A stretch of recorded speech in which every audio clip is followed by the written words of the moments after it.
So I'll let him say anything else he wants to say. Ladies and gentlemen, Robert Fair.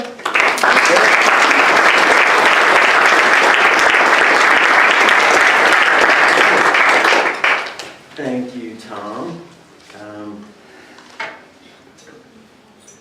Let me check everybody out here. Okay. Thank you so much, everyone, for coming. Really appreciate you being willing to come and hear about something that, wow, what do you say about addiction, how serious that is in the United States, or really everywhere. And so you're going to be hearing from me talk about something that affects everyone. Now, I'm not sure anybody can say that it doesn't affect them on some level. And so it's just that central of a thing. So it's great that you're here. It's an honor for me to be able to speak. I love to speak about anything related to counseling. This is a big counseling issue. And so thank you for Tom for the invitation. And so I am a therapist full-time, which means that I'm very soft and tender and gentle. Okay? And so my voice can be very soft. So if you don't hear me in the back, just give me I'll take this down. I mean, you're doing really good, dude. But actually, can you project a little bit more? Something like that. I'll try to do that as best as I can. And so I guess the first place to start would be, I want to talk about my job, just for a moment. What is it like to be a therapist? And I want to talk about that because I love being a therapist. And not everybody here loves doing what they do. And so I just thought I would just take a moment to talk about why I love being a therapist. And I work with individuals, I work with couples, I also work with families. I've been doing that for almost 12 years. And I also run a couples workshop. It's called Creative for Connection, so you can go on my website and find out if you like me and what I have to say and the way that I'm approaching thinking about things. I would encourage you to check out that website and you can get more information about the couples workshop. So I love my work. Why do I love my work? Well, I love my work because it teaches me how to be a person. And that's one of the greatest things about it. I've learned how to listen since I became a therapist. I didn't really know how to listen before. Listening is a very unique skill. It's really hard to do it well. And it requires a lot of commitment to let go of yourself and to be willing to be taught by the person that you're listening to. And, that's really hard because we have our own agendas, right? We want to get in there and we want to tell you what we think. And so to flip that around and back off and be really interested in having the person that's talking to you teach you and not approach it with your own agenda is something that's really hard to do. So it will create a lot of tension if you're listening really well. But I love that. I love that it's helped me in my marriage, especially being a therapist. And the other thing that there's so many things I love about my job, but would be the next thing would be, I don't know what other job there would be where therapists get to experience what I experience, because I am literally, in front of a couple, and they have children, and so I'm going into their world, I'm entering into all the painful places with them, walking around, journeying around. I'm entering in with them in all of the joyful places. And if I do my job right, I help them to integrate their story, which is what therapy essentially is doing, helping a person to integrate. When we're not doing well, things are more disintegrated. Doing more well, integrated, right? And so telling your story is a process of integration. So that's what we're doing in therapy. But as I'm doing this, I am literally, if I do my job right as a emotionally focused therapist, you can read about that on the website, what that is. I will literally see the couple bond before me, and I don't even know what to compare that to. A baby being born, if you want, or the most beautiful thing you see in a movie. It's extremely moving. I've cried, not many times, but I've definitely cried in therapy sessions. Not only because of some of the painful stories that I hear, but just because it's so moving what the couples are doing with a lot of couples and how hard they're trying. So it's a tremendous experience, and it's like one of those things when I look back over my life, I will never regret doing this part of my life. So that's a little bit of the passion there. I hope you heard that coming out. So what happens though is I'll be working with an individual or a couple or family, and invariably I'm going to bump up against something that's really hard. And that would be substance abuse or substance addiction. And once that happens, actually the therapy that I do, it has to stop temporarily because it's so powerful of a thing. It shuts down the therapy work. It's so difficult that we have to move right into the addictions work. Otherwise, the therapy is super stuck. And so over the 12 years, even though I am not personally an addiction specialist, I know there are some people here that are, I have 12 years of interfacing with people struggling with these terrible problems and have faced as a therapist trying to figure out how to help them. So I come at it from that perspective. I'm not an expert in addictions. I'm more of an expert in couples therapy, I would say. But I know a few things about it. Hopefully you'll hear that. So I want to talk tonight about something that all addictions have in common. All addictions. So this is, like Tom said, this is a general presentation. So in the articles I wrote specifically about pornography use, which would be maybe one slice of this process, but this is going to be more general. So all the things that I'm going to talk about, you can boil it down to one thing, in my opinion. So you're going to walk out of here with at least knowing what the answer to the question is. Where do all addictions start? And then I want to talk a little bit about what you can do about it. So you get two really good things. You learn about addictions, and you can walk away trying to work on you. By the way, this is primarily for you. You might have a family member that's grappling with something, but I'm wanting to talk to you. You might have something that you're working through, or you might be in the process of working towards something you're going to need to work through. So I want to help you, to insulate you from anything like that. So one of the first things I thought of that might be helpful would be, see, you came to this forum and you're going to learn a little Chinese. Okay, so I want to show you this picture. Okay, and hopefully, I'm going to say what this is. If there's any Chinese speakers in here, I'm so sorry if I damage what I'm about to say about this picture. But this is a really good symbol to know. I'm not saying to tattoo it on your body. I'm not saying to do that. If you want to do that, that's okay, fine. But it's a really good symbol to know. And so what this is the Chinese word for crisis. And what is an addiction? It's a one wicked ride. It is one wicked crisis for you, right? And so the cool thing about this is that the people they're really smart. They came up with this definition. Because what this essentially means is there's actually two symbols here. There's the one on the left and the right. And the first one is wei, hopefully I said that right. And the second one is ji. Okay? So wei means something and ji means something. And you put two together and you get the Chinese version of how they conceptualize what crisis is. And I do believe they have it right. They do have it right. So listen to them in this area. Right? And so the first symbol means, in Chinese, it means danger.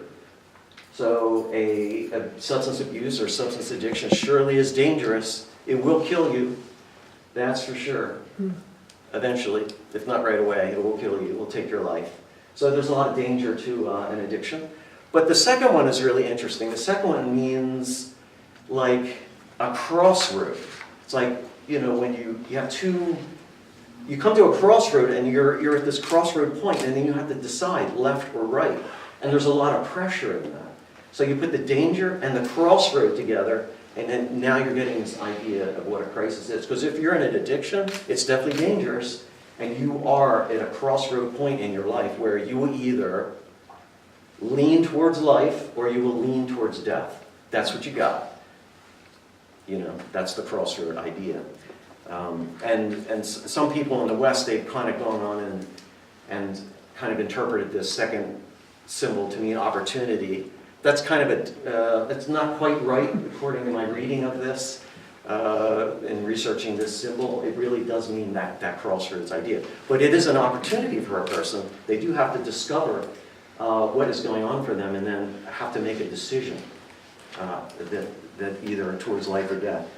In the movie The Shawshank Redemption, you have Tim Robbins talking to Morgan Freeman. There they are, their backs up against a stone wall. You might recall the scene, one of my favorite scenes in all of that movie. There's so many in that movie, and there they are. And Morgan Freeman is this institutionalized man, and he's hearing his friend talk about, when I get out of here, and I'm going to start a business on a beach in Mexico, and it's going to be great, and do you think that you would like to come? And Morgan Freeman's like, no, forget it. It's never going to happen. You're a dreamer. And the more that Morgan Freeman was trying to talk him out of his dream, you could see Tim getting more upset and more upset. And finally he says, look, man, look, you either got to get busy living or you're going to get busy dying. Okay? So that's the junction point that a person with an addiction is at. You're either going to get busy living or you're going to get busy dying. And the thing is, that junction point, it's going to squeeze you. Just like if you took some ice and you put it between your two fingers and then you pressed really hard, that ice is showing out. And that's what it's like also. An addiction is like a pressure point for you to shoot you in a really awesome direction. Or it could lead to death.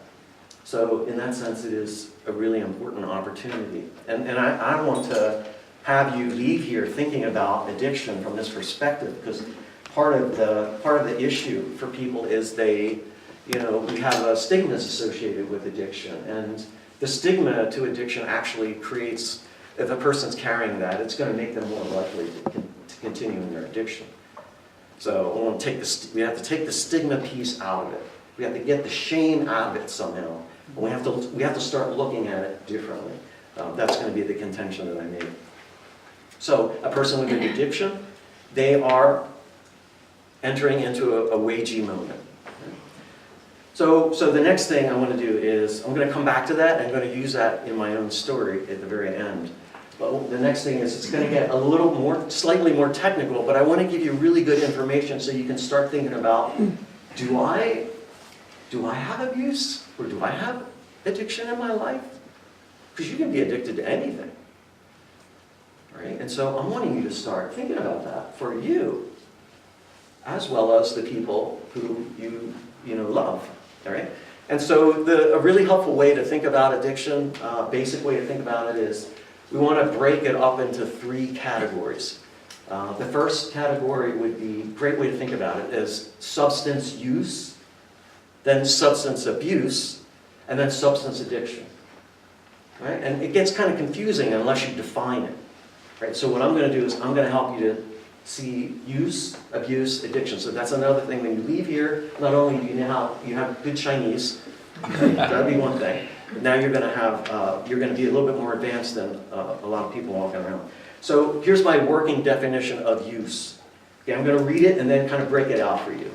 So I'm going to say that a use of a substance would be any behavior that does not create a negative consequence. Any behavior that does not create a negative consequence. So then the next thing would be, so what's a behavior? So this is the audience participation time. So what is a behavior? I don't know. What do you think? Something that you do. Something that you do. Thank you, sir. A conscious action. A conscious act. Could it be unconscious? We're fleshing it out, I don't know. Could be both. But I would say act would be the key word, or something that we do. Okay, so we're thinking about behavior. So somehow this addiction thing, we're thinking behavior right now. Any behavior that does not create a negative consequence. Or a negative outcome, but either one. So what might be a negative consequence?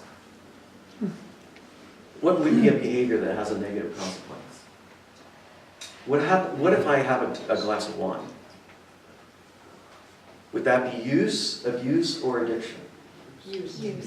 Use. Probably no negative consequence for that. Right? So we're doing okay. So you already start to see this is helpful, because should I have a glass of wine? No, you can have other reasons why you wouldn't want to do that, but we're just talking about behaviors that have a negative consequence for it. You know, something that's going to come back and bite you. Then I'm going to define a negative consequence as something that creates pain or suffering. So we're thinking about behaviors that create pain or suffering. So that's, I think you're getting the use idea. Now the next thing would be, the next slot would be, say, abuse, addiction. So the next thing would be abuse. Here's my working definition of substance abuse. So now it's like a silkscreen. You layer on the definition. So first we just have behavior, no negative consequence. This is any pain-killing behavior that creates a negative consequence and that might become compulsive. Hasn't quite yet. But it's pain-killing behavior, negative consequence, on the road to being compulsive. So now let me break that out for you. It's pain-killing. So what's pain? Discomfort. Discomfort. What else? What kind of discomfort? Physical. Physical, okay. Mental. And emotional. Physical and emotional discomfort. There you go. That's exactly what I have written down. Did you look at my paper before you look? No. Right. And so we're going to define pain as anything that's like a physical or emotional discomfort. You can also say it's anything that's the opposite of pleasure. So we are animals, right? We're humans. We're in the animal kingdom. If you open up the biology book, you'll see humans in there, in the animal kingdom. We're mammals. And we're a lot of things, but we are animals. At the very, very base of us, we are animals. And what do animals do? Don't they seek out pleasure and try to avoid pain? So that's what we're all doing. Why are you here? Did you come to inflict pain on yourself? Now, after I'm done talking, you might think, I inflicted pain on myself. So that was definitely, yeah. So I wanted you to start grappling with this idea that, you know, in all of us, there's this switch, like going towards pleasure, going away from pain. Now you can start to think about a little bit better what's going on in somebody that's messing with substances. Okay, because there is this switch in all human beings. There's a bunch of switches. That's one of them. So back to the substance abuse definition. So it's a pain-killing behavior. We talked about what pain is. We talked about what behavior is. And it's something that you do, right? And it hasn't yet organized into a compulsion. So now we have to talk about that fancy word, compulsion. Sorry, you're getting, you know, Psych 101 lesson tonight. But you have to know what a compulsion is, honestly. It's really, really important because some of you here, you have them. So it's probably good for you to know, do I have one? So what is a compulsion? So I'm going to define it here for you. So here it is, but it's going to kind of make you go glassy-eyed. Just hang with me. I'm going to break it out for you because I know the rules. You can't get too technical. So here it is, a compulsion. Here it is. It's an automatic behavioral response that alleviates pain and which has become habitual. Compulsion is automatic, so that means it's not reflective. Right? What does that mean? No. Oh, it is. No? Somebody's phone's ringing. It's an alarm. Isn't it something, hopefully? No. So it's automatic. You know that people were mostly automatic. Mm-hmm. Think of it like this. You got these two another switches, right? We're reflexive or reflective. That's what you got. You're in a reflex or you're reflecting. Hopefully you're reflecting now. Your reflex might be then, oh, this guy's terrible, I'm leaving. That would be like a reflex because it goes really fast. It sort of supersedes your ability to reflect about it, right? So mostly everything for people is automatic. And you have to work at being reflective. You don't have to work at being reflexive. You're driving down the street. driving down 95 and there's the traffic and you're going too fast and boom. And that's by design. You better not be reflective first. You better be reflexive first. Because, should I stop or should I not stop? Right? That would be bam, right? So that's the way we're created and wired for the reflex to be super, super fast. So it's an automatic response. It's like a reflex. It does alleviate pain in some way. Compulsions alleviate pain. That's why they're there. And it has become habitual. So just habitual would be something like, that's a groove that you're cutting a lot. You're going down that groove a lot. It's become like a habit. Okay? So let me restate the definition of abuse.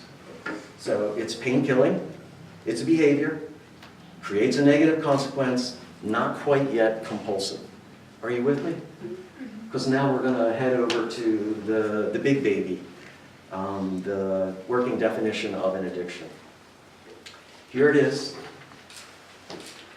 Any pain-killing behavior that creates a negative consequence that has become compulsive. So it's pain-killing, it's a behavior, creates a negative consequence, is compulsive. All right, so that's that. Those are the three ways that I would say, for me, when I'm thinking about it, those are the three things I'm trying to think about because I'm trying to figure out, where are we at? Is this use? This person talking about drinking, last night, is use, abuse, addiction? Like, what do I do? And that would be the same thing for you. You have to figure out in you, with the substances that you're using, is this a use? Is this abuse? Is this an addiction? And so part of the problem is there's a lot of confusion for people. And so we just kind of reflexively, we fall into stuff. An addiction is a reflexive behavior. It's not a reflective behavior. You're not sitting around like, I think I'll ruin my life and become a heroin addict. That would be interesting. I think I should do that. Nobody's really doing that I know of. Right? So it's pain-killing, negative consequence, compulsive. What do all addictions have in common now? What are you hearing? This is where you chime in. Think about the definition. You have a behavior, then I added in the pain-killing one, led to a negative consequence, eventually led to a compulsion. What's the common theme in there besides behavior? It is a behavior. Pain avoidance. It's what? Pain avoidance. Pain avoiding. That's the root of addiction. Pain. That's what they all have in common. Right? So then we're animals, right? So we don't like pain. But what are you supposed to do if you have pain and you have no way to get out of it? What are you supposed to do then? There's no way out of your pain. What do? You don't have that many options. You've got to go find something that's going to help you get out of that pain. And how are you supposed to live with that pain? Right? So I'm gonna talk to you a little bit about how to live with pain. But just know that that's what I'm going to argue in this talk, that the root of addiction is pain. Mm-hmm. So now the next question would be, what are you doing with your pain? You don't have to just raise your hand. Right? Obviously, people are cursing. Well, I just want you to start thinking about it, because everybody here has pain. And pleasure, hopefully. And hopefully on balance, more pleasure than pain. But you have to deal with pain. You don't get to not deal with pain, unless you're in a coma, maybe. Or when you're sleeping. But even then you could be in pain, because you could have a nightmare. Or you wrench your back in your lousy bed, something like that. All right, so the next thing is, now that we have established, so what is pain? Now we want to talk a little bit about it. So what do you do with this pain? How do you insulate yourself from a substance abuse, which is so prevalent, or substance addiction? What do? Because you have this monster called pain. So I want to talk to you a little bit about my story with substances. So at age 8 is when I first started to drink beer. Dad's watching the Phillies game. Hey, Bobby, go get me great. And I found out I love beer. Really, really great. And so this would always happen too. back in the 60s, you know, you pull the tab, you know, and bring it up, and I was so proud, he asked me to drink it, and I also chugged a little bit out of it, and then I'd give him the can. He was like, wow, you know, did you save me any? You know, but he kind of made a joke out of it. He was kind of like, attaboy, that's my son. You know? It wasn't like, what are you doing? You're 8, you can't be. Okay. So that's where it all starts for me. Then at age 12, cigars. So, you know, back in the 60s, you could go to the A&P, you know, and the cigars are all on just with the Wrigley's. So, you know, we could sort of just, with my friends, we could just sort of take a pack of cigars. We didn't have any money, obviously. I'm 12, you know. And so we'd steal the cigars, and then we'd go behind the store, and then we'd smoke them, you know. And I didn't really like the taste, but I thought it was a cool thing to do, and I was with my friends. At age 12, I also found pornography and looked at pornography with a friend. I was walking in our park where all of the kids ride their bikes, and under the big tree, there was a stack of Playboy magazines. What's this? You know, I get over there and check that out. I'm looking through these things. I brought them home. I showed my older brother. He pinned one up on the wall, you know, and that was interesting. That was new.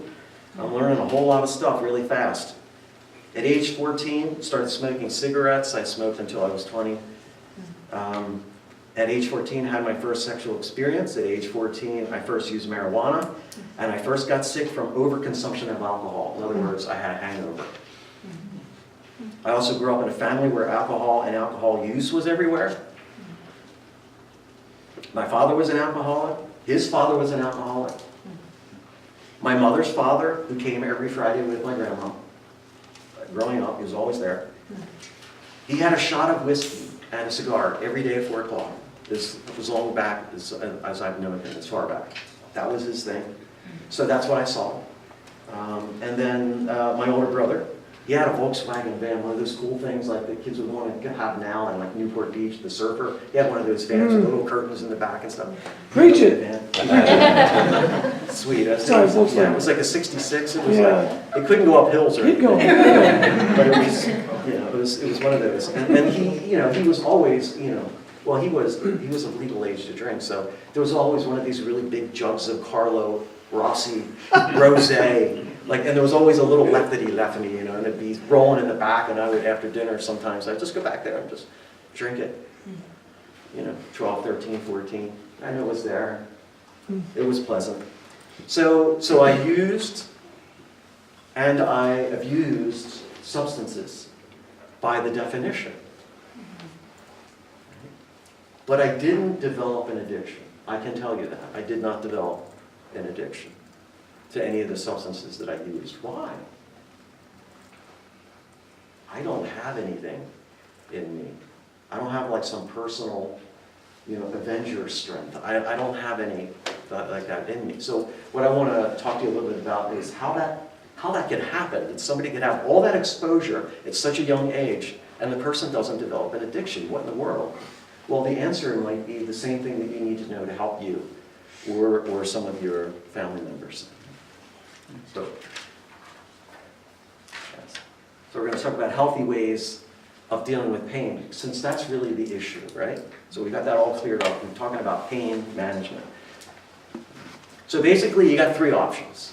You can lean away from your pain, you can lean into your pain, or you can lean towards and you can share your pain with someone else.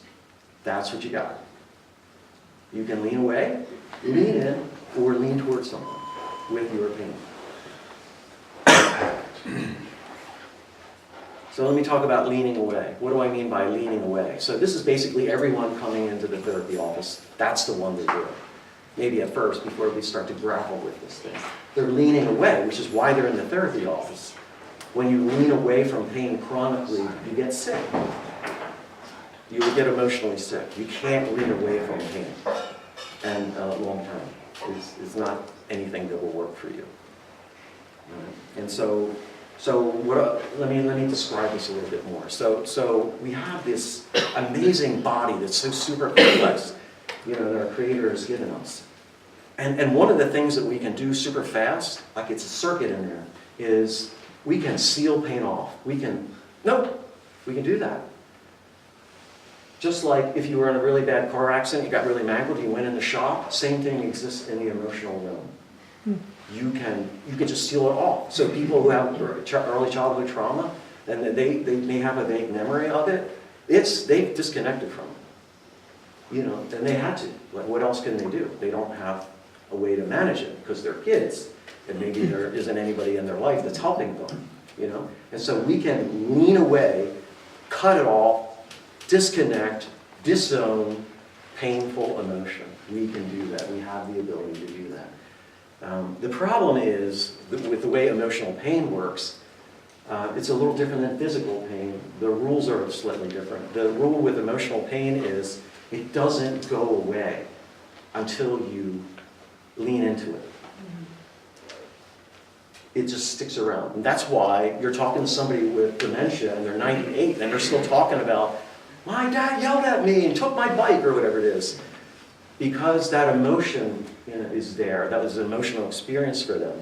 And it's still unresolved. Like, my dad, he never apologized to me for treating me. It's unresolved emotional pain. Still sitting there, waiting, like idling, running like a refrigerator. We all have this. All of our pain that is unacknowledged, still floating around in there. Right? So, and then what happens is it leaks. It leaks out. So we leak in reactive ways. So those are some. I could say a lot more about this, but you know, there's going to be a Q&A time after this, right? So you can ask anything that I didn't get to. So I had mentioned to you that an addiction is a leaning away behavior. Well, if you're using an addiction, like, doesn't it numb, right? I think that's what someone said over there. It's a numbing agent. So that's what you're doing. You're trying to numb. And that's why people with it, on the addiction level, that's why they'll hate you if you try to take away the drug. Because what you're essentially saying is, I'm sorry, I'm taking this away from you. Now you have no way to deal with your pain. And I'm not going to help you with it either. I'm not going to teach you that you can lean in and you can come to me. I'm just going to take it away. See it. You know, good luck with that. No wonder they get so mad. You know? So that's what's happening. So that's the leaning away idea. And that's generally what most of us are doing. By the way, it's not all bad. If you were a surgeon and you just had a fight with your spouse and you have a 7 a.m. surgery and you were fighting like cats and dogs with your spouse, very painful fight, and then you had to go to work and do brain surgery on me, please lean away from your pain. Don't be cutting me and thinking about your wife, you know, like, there goes my eye, you know. So there's a place for this.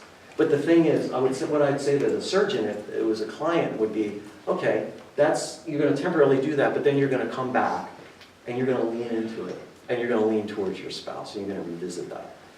Otherwise, you're going to get sick, and you're going to burn out, and something else is going to happen for you. So then there's the leaning away. Now let me talk to you about the leaning in part. Tom, how am I doing on time? Oh, you're good. Yeah.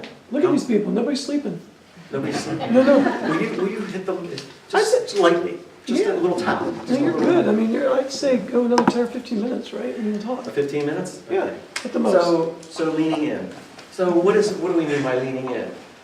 This is, fortunately, becoming much more in vogue, this leaning in idea. Another way of thinking about it would be self-awareness, mindfulness. There's a lot of mindfulness books floating around these days. Good, because that's what leaning in is. That's the opposite of leaning away. Essentially, the idea with mindfulness is you're paying attention to yourself. You're leaning into what is going on there for you, in your thoughts. What's happening inside in your body? What's happening for you emotionally? What's going on? And if you don't slow down and you don't check in, it's just going to be in there. It's not going away. That's the bad news. Okay, but there's good news. I'll come to that. And so we want to be less reactive creatures. We want to be more reflective creatures. Move away from the reactive, move towards the reflective. Yeah? So that's what a poet is, or an artist. Right?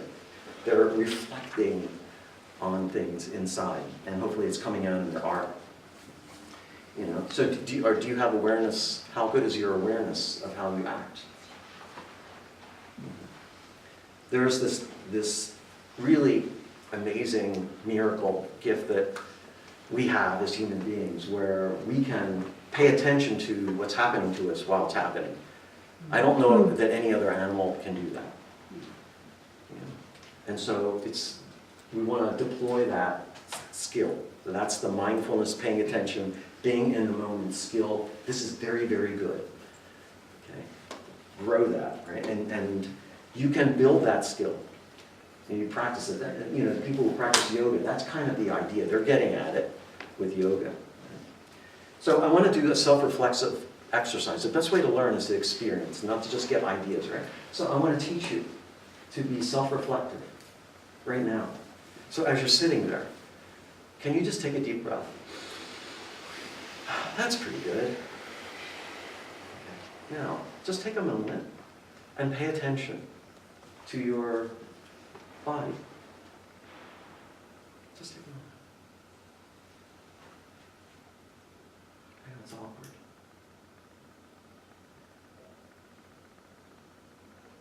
Feel your heart. Okay. What's your breathing doing?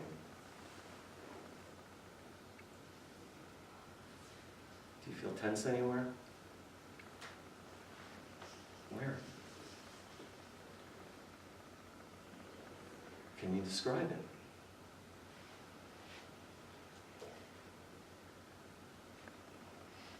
Can you connect with anything emotional happening inside?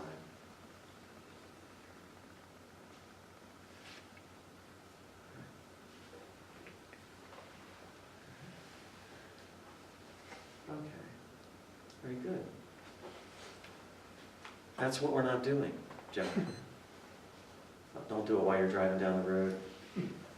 Unless you have like a Tesla or something, you can do it. Right? But, you know, in the morning, what would your life be like if you did that every morning? I'm not saying that I do, but I will tell you that as soon as I start feeling the residue of the therapy, of the pain of the people building in me, this is what I'm doing. I'm slowing down. I'm leaning in. And then there's the third one that I'm going to get to now. It's the leaning towards and sharing our pain with others. So why is it important to lean towards people with your pain? So I'm going to give you some ideas about this, why you would want to do this. You know, and maybe this is bad news for all of the introverts. And they're like, no, I don't want to hear that. I want the leaning in one. That's it. Don't give me the other one. I'm happy with it. I'm sorry. It's really important for you to hear this one. It will help you once you get over what you don't like about it. So, do you know that you're hardwired, you're born to seek out other people? So you know the infant is born, the baby's born, and what's the baby doing? Isn't the baby looking around? I saw, my two of my kids do this. What are they looking for? Maybe the lights are bothering, but, baby's looking for a breast. That's what the baby's looking for, connection. Day one. First day on the planet, first day on the planet, maybe. And then all the way up until, 108. So this never changes for us. So it's part of the way that you are constructed. You are made to connect to other people. That's the first thing. And so when we just are isolating ourselves, you're working against your nature when you do that. That probably won't be as good for you because you're working against your nature. The next thing is there are benefits to when you reach out to people. I'm talking about safe people, not toxic people or people that will hurt you or judge you or all these. I'm talking about safe people. They know how to listen. They know how to hold you well in that space, really get you. Okay, I'm talking about those folks. And hopefully each of you have one or two or three of those in your life. Okay? If you're married, hopefully that's your spouse. If not, we'll talk. We'll make it so that that's so. Well, I can help you with that. Benefits of connection. First one would be proximity. So why is that important? Well, if I feel like I'm going to fall backwards, I want to know that my wife has my back. So if she's far away, I'm going to feel that far away, and I'm not going to like it. And one of the reasons is because I want her close. Why do I want her close? I know I love her, but why do I want her close? You love her. Yeah, but why though? I want her to have my back. That's what love is. It is a lot of emotion. But in the end, I want my wife to have my back. You know, maybe you can disagree. But think about it. So that's why proximity is really important for us. We're proximity seeking. That baby's looking around for proximity to the breast. Come closer. That's what's happening. The next benefit is your close loved ones are a safe haven for you. What this means is that when you feel close to your loved one, your central nervous system is going to calm down. So what happens if you're feeling pain? Isn't it going to be jazzed up? Well, if you are close to someone, it's someone that you love and they have your back, and they're, you know, your central nervous system is going to calm down. So how do you treat trauma? Wouldn't you want to do it by developing, if you're married, developing the relationship with your spouse? Because if you can grow that connection, won't that calm down your trauma? Yes. It's just a different way of thinking about trauma. By the way, I would say a high percentage of people with addiction issues, you know, they're going to have a trauma background.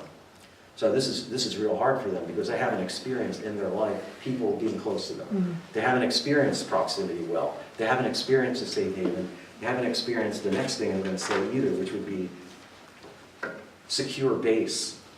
So we get proximity, we get safe haven, we get secure base. So what I mean by that is, if I know that my wife is close, like literally it's so emotionally close to me, let's say, she can be in England, but if I feel emotionally close to her, she's close. She has my back, even though she's there, right? And so when I know that she's close, I can come here and talk to you. I can get over my fear of speaking, which I have a little, it's getting better. But I know that I can go out and I can do new things because I know that when I go back home tonight, she's going to say, wow, I prayed for you. It must have gone well. How did it go? And I'm going to say, thank you so much for praying for me. You know, thanks for leaving that sweet message on my phone before I came here. You know, and so then I could work through, you know, all of my own emotion to do this because she's a safe base for me. I get resilience from that. What do people with an addiction lack? They don't have a whole lot of resilience. They don't have safe havens. They don't have secure bases, right? That's why they have pain. So now what are they supposed to do?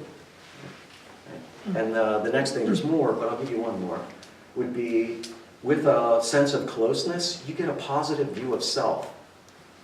You know, here's maybe good news or bad news, depending on how you want to look at it. You can't manufacture a positive view of yourself. Go ahead and try. Look in the mirror. They tried to do it in the 70s. Positive psychology.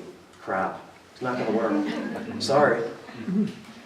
Because there's another way that works. The way that you experience a positive view of yourself is because you see your reflection in your loved one coming back to you. You see acceptance coming back to you. You see value coming back to you. I'm valued. She loves me. Yeah, my mom loves me. My dad loves me. I'm worth something. You can't manufacture that. You get it from. Now, what do the people do when they don't get that message? Well, that's where the pain comes in. Because we're longing for the connection that never comes. Even like that.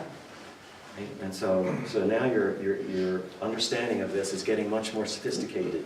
So good for you. So now you know what abuse and addiction. And you know that for us, somehow it has something to do with leaning away, not leaning away, although sometimes it's appropriate. Leaning in, we did a little exercise, and then leaning towards someone. You now know what the benefits of that are. There's also some skills you're going to need to know to lean towards. Okay? I'm going to talk to you about two of them. One is vulnerability. This is bad news sorry to pick on the introverts, but I was very introverted for a long time, so you're in good company, okay? Vulnerability. The thing is, you can't bond without it. All you can do is have superficial relationships. That's all you got. they might feel good. You see these people, they have a lot of friends. Yeah, I know plenty of these, a lot of pastors are like this. They have a lot of people that they know. Sorry to put pastors in. They have a lot of people that they know, but they don't have any friendships. Because they haven't learned how to be vulnerable yet. And they're probably not vulnerable with their spouse. So what is vulnerability? So I was listening to Brene Brown. Some of you may know who she is. You might have different ideas about her. I do, but I think a lot of what she says and does is really quite amazing. And so I love some of the stuff she does. And one of the things she says is that vulnerability is the ability to show up when you can't control the outcome. The ability to show up when you can't control the outcome. The back part is the risk part. That's where it's hard. That's where it starts feeling like, ooh, I don't know if I want to do that. And so what I wanted to do is I want to just tweak it a little bit as a therapist to practice the kind of model I do. It's called emotionally focused therapy. More on that later. I would say it's the ability to show up, so that part I would agree, with the deeper parts of you. And you can't control the outcome. So that means you have to show up with the deeper parts of you. What are the deeper parts of you? Your pain. We push that down, right? It's like deep. Get away, pain. Stop. Go away. You're not wanted here. So we push it away. It goes very, very deep. So that's the idea behind leaning away, leaning in, leaning towards your pain. So then again, so what are you doing with your pain? Can you just take a moment and think about it? Your pain. And pain is just anything that's not pleasure, let's say. From a mild, little something all the way to an awful thing that you're feeling right now with your back right now as you're sitting here, you need back surgery or something, right? The whole gamut. What are you doing with that pain? Are you leaning away from it right now? Maybe because you're listening to me. You might be distracted. It's like leaning away. It's kind of like whatever you're doing to distract.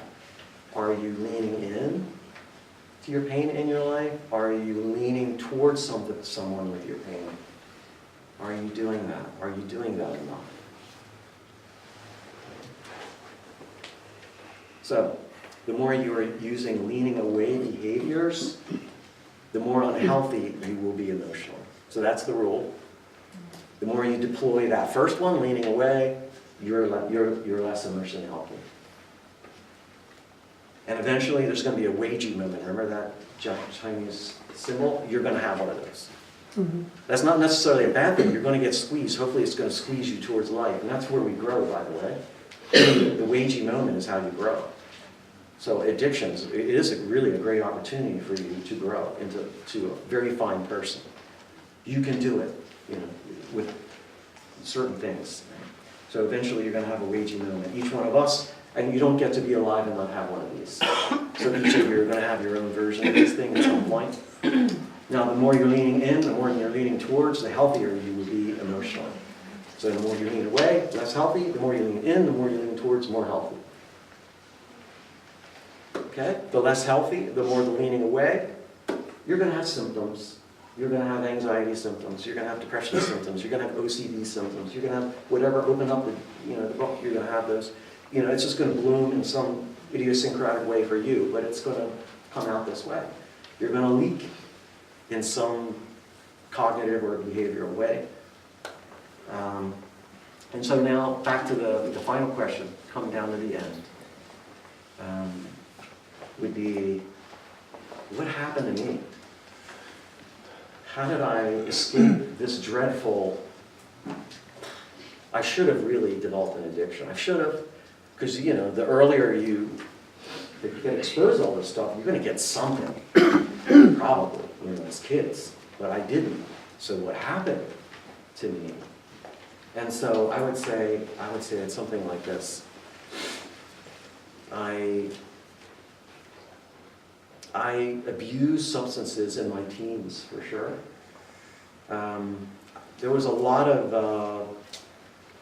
I didn't really like any of the substances that I used. That was part of it. I didn't like cigarettes. They made me sick. I didn't like the way pot made me feel. I didn't like feeling paranoid. I hated a hangover.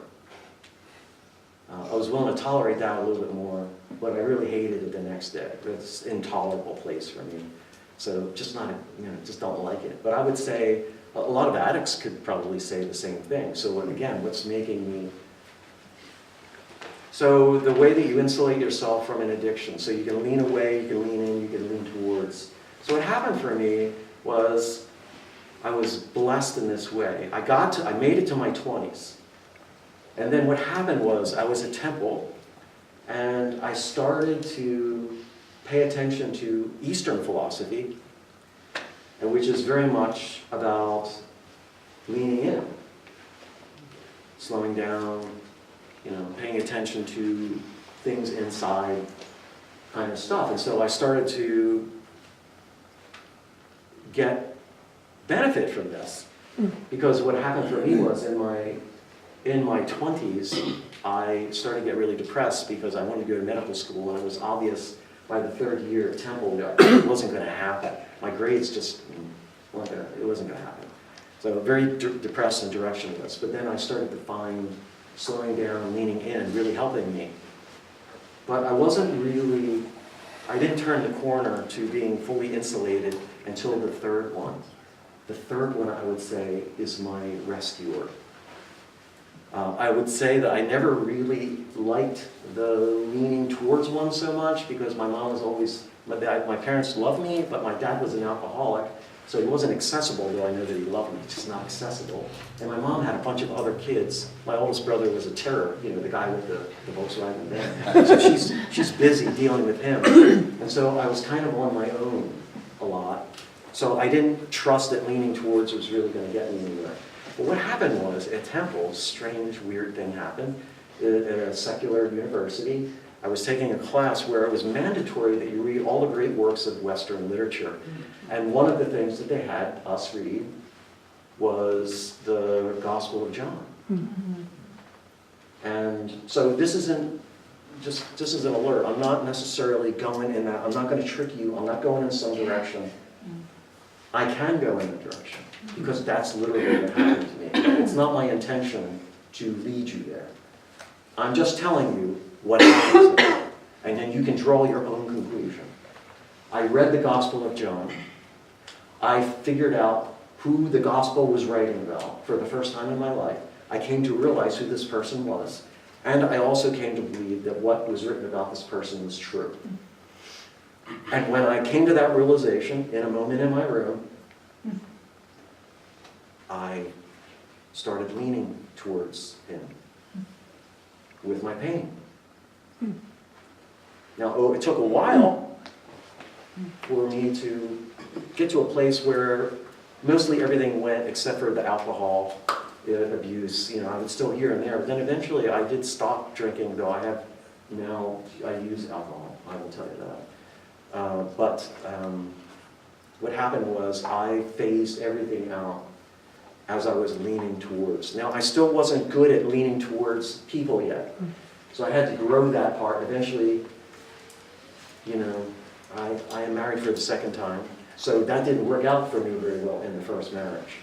I still did not learn how to do that. In my second marriage is where I actually first learned how to lean towards my life. And so I've been on this journey of the third one. And so I feel like that's how I have been able to be insulated from these things, because I have all the precursors that should have happened to me, but I was, on a different path. And so just to kind of tie this together, we're going to have a ragey moment, and what will you do with your pain? It's going to get very painful. You're going to be squeezed. What will you do? Will you lean away from it? Will you lean inward and discover things about yourself? And then with the things you discover, will you take them this way? If you are, will you go that way with your pain? And there, now, what you are doing is you are taking your pain and you are managing it appropriately. There's a place for it to go. There's meaning to pain. Pain drives you in a good direction. If I am walking along, last thing I'll say, then close. If I'm walking along and I step on a nail, ouch, it goes up into my foot. Well, I kind of want to be aware of that so that I can stop, sit down, scream, and then pull the nail out of my foot, go to the hospital, get treatment. I have to be able to be aware of it. If I'm not aware of it, I just keep, it's like having neuropathy, emotional neuropathy. You just keep walking. But the nail's in my foot, and then it tears my soft tissue and my bones apart. I don't know, and I'm just still walking. Well, that doesn't sound like a good idea, but that's what we all do, maybe, or that's what many of us do. We're walking with nails in our foot. So back to the person with abuse or addiction, maybe, someone here, struggling with that, or somebody that you know. This is the way to start thinking about how to be helpful for the person now, because they have a real struggle with pain, and they don't have any way of coping with it, except for maybe you. And so, you can practice leaning in and leaning towards, and then you can share that with the sufferer who is so lost. And so that's what I would say about all of this, and I will leave it there. There's a lot more I could say, but we'll talk. So is that good?